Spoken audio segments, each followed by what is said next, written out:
Heyo, and welcome to another Ninja Build Reviews, and I just bumped my camera. Sorry. Anyway, we are here to take a look back at Transformers Beast Wars Ultra Class MagnaBoss, and this is part 2. My last review, I looked at his components of Silverbolt, which is the eagle, Prowl, which is the lion, and Ironhide, which is the elephant, and this should be down actually, but there you go. And I don't have him quite fully assembled. We'll talk about that in just a moment, but here he is, and he's one of my favorite of the Beast Wars line. One of my favorites. I like all the combiners.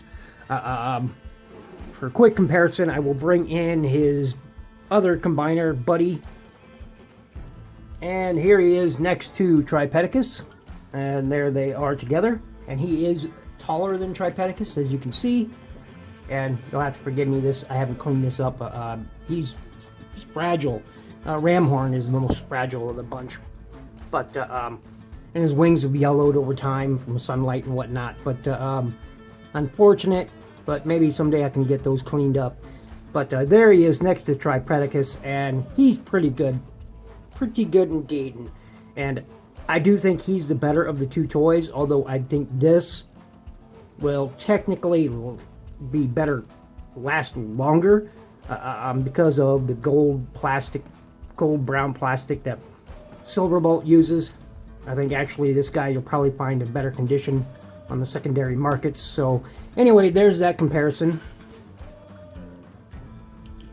Get him out of the way. We will bring in a newer figure, and there is Siege Optimus Prime, who's a Voyager scale, and of course he's all armed up with various implements there, making him, more awesome than, standard. But at any rate, you can see the size there. So this is an Ultra class. This is a modern Voyager scale. So the older Voyager scale, I'll show that off real quick, what he looks like next to an older Voyager. And here he is next to Cybertron Soundwave. So you can see scale there. Pretty good, pretty decent. I should review this guy again. He's a bit of a custom, but still one of my favorite toys. Anyway, we'll get rid of him. There we go, and take a look back at him, and he's pretty cool. I dig him a lot. Now, as you can see, the weapons that I displayed in the 3 toys review can combine here into a big sword.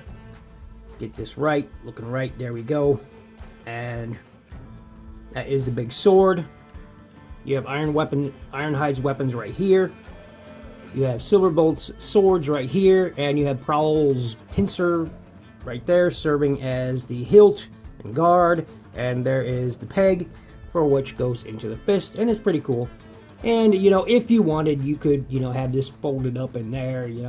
It's up to you how you wanted to display it. You could, but officially, it's supposed to be like this. So that is the way it's properly displayed, and you can put it either in either fist, doesn't matter. No other place you can really store it on here. I've seen images where people use the tail section, like this, to hold it, whoops, to sort of bind it in there, and it doesn't want to do it right now, but I've seen people use legs and the tail to bind it up in there. I've seen it displayed numerous different ways, so no other real way to store this at all, per se. I suppose, if you wanted to, you could, shove this in there and have it that way, I suppose, if you wanted. So, it doesn't look too bad, but at any rate, it is what it is. And here he is, and we'll take a quick look at that mug. To raise my camera up a bit here. There we go, and you see those big old horns. See the eagle head right up there. And there's his blue eyes, yellow face going on there. White teeth. Pretty cool. I really dig him. I dig him.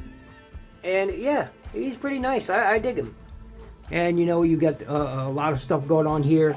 Now you'll see right in here, the peg, he's not pegged in. You'll see right there where it's not pegged into the chest. See, on this toy you have these hook tabs, as you can see right there. They're hook tabs that go into slots here. But since it's made out of that gold plastic, I don't want a chance stressing them or breaking them, so I don't peg it all the way together. You're supposed to collapse it in like that and peg them in, but it still doesn't go anywhere. It's still pretty solid.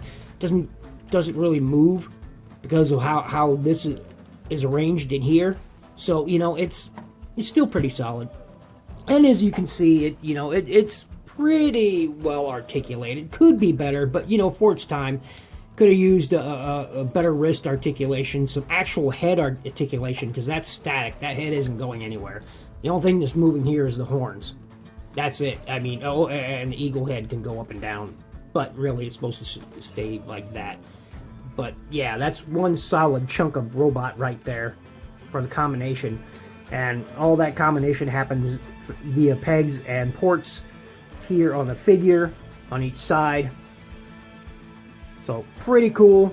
You have these flaps here.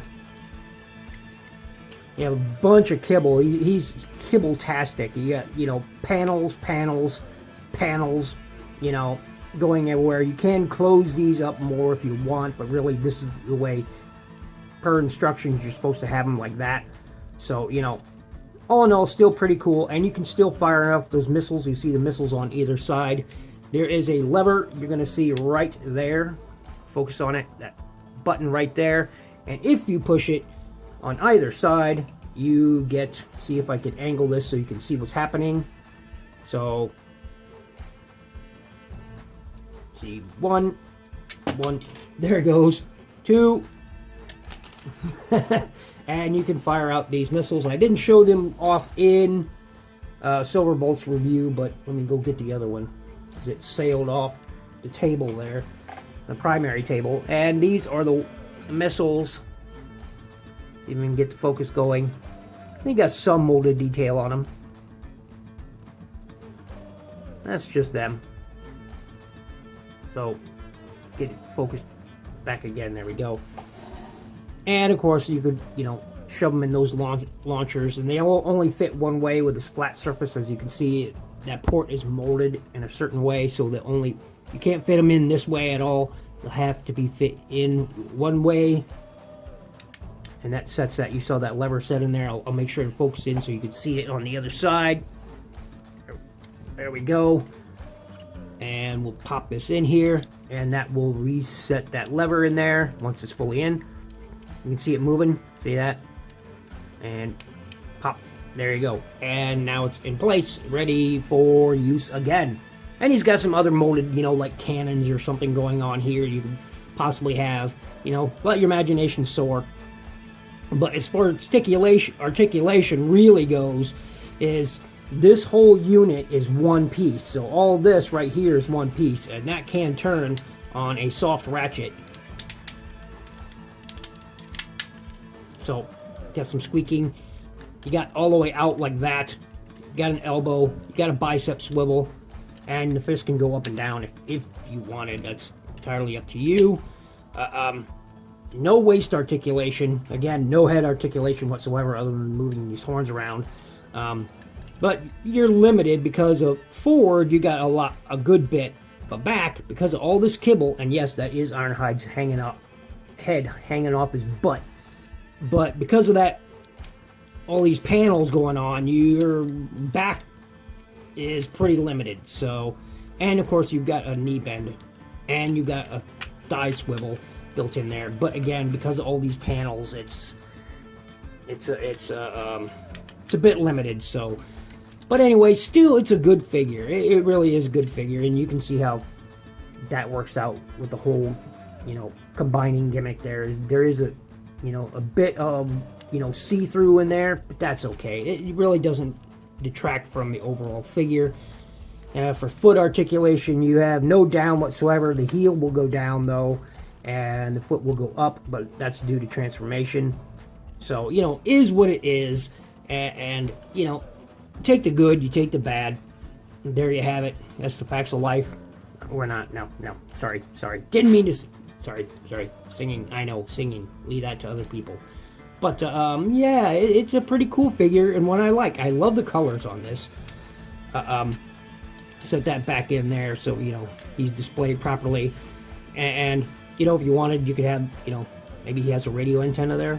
Use Ironhide's tail as a radio antenna. I don't know. Use your imagination.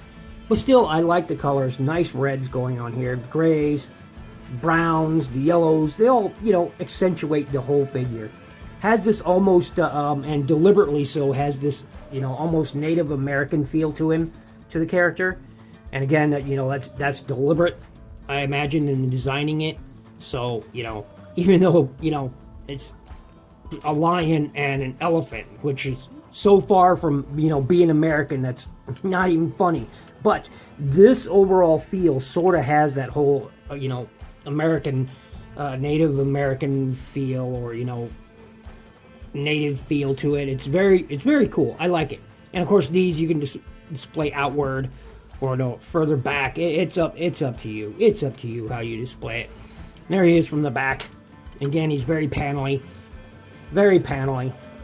like a lot of Beast Wars toys were. And I love the way this all locks in. You know, you have the tail folded down, his feet get folded in and folded up in there. You know, so it all makes the back look a little more better. I like that. Still, you can see through a lot of the stuff, but again, owing to the transformation of the toys, it's a Beast Wars era toy. It's not no Masterpiece, because Masterpiece didn't exist back then, so it is what it is, and I like it, and I love the way the weapons combine. You know, it's just real simple how all these combine together. You know, tabs and slots, pegs and slots, you know. It's all, you know, tabs and slots and pegs in, all fairly easy to make one unified whole, and a pretty good, decent looking weapon, too. You know, I'd buy that as a sword. I'd buy that. It's pretty cool. And I dig it. So anyway, this has been my look at Transformers Beast Wars, pardon me, Beast Wars MagnaBoss, and I really like him. I do. You know, if this toy was updated today, I don't know if it would be for the better or for the worse. I'd like to see a Beast Wars Masterpiece, possibly. That could be cool. I doubt it would ever happen. Maybe a third party would pick it up. I don't know, but I doubt it. Still, it would be pretty cool to see an updated version of this toy. Anyway, thanks for watching. Thanks for listening. This has been my look, once again, at Transformers Beast Wars MagnaBoss. I think from 1998, 97, 98. I forget where. I know. I can't remember. Anyway, point is, I want to say 97, but I could be way off. Anyway, thanks for watching. Thanks for listening. Make sure to check out those playlists of mine. Make sure you hit that like button. Please, please, please hit that like button. Hit that subscribe button. Make sure to leave a comment. It really helps build my channel up. And above everything else, be good to each other. Stay safe. Stay healthy.